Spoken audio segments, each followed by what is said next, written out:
Yo'l juda tor deng. Mana ko'chamiz juda ham tor. Katta ko'cha emas.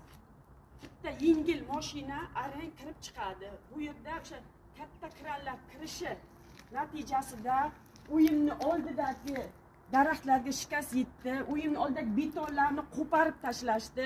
O'sha ishlagan ustalar men nima uchun bundoq qildingiz deb so'raganimga meni urmoqchi bo'ldi erkaklar.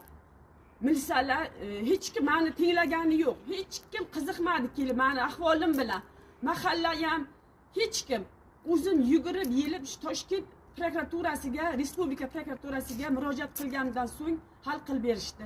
O'shanga ham tashqarilar hech qanday remont bo'lgani yo'q, faqat ichkarini o'zim qiynalib kredit olib davlatdan remont qildirdim, o'shani pulini berishdi. Tashqari shu turishga turibdi. Mana hech kim yordam bergani yo'q. Yana shu holat takrorlanyapti. Yana qo'shni yana shu antenani mobil uz kompaniyasi yana antena o'rnatmoqda. Yana antena o'rnatishidan men noroziman. Menga kelib uchrashgan 3 ta xodimlarga men aytganman, men noroziman, o'rnatishlaringizga qarshiman deb aytganman. Meni so'zlarimga qaramasdan mana ishni davom ettirishyapti yana. Yana shu holat takrorlanib, men uyimni og'darib ketishadi bu safar.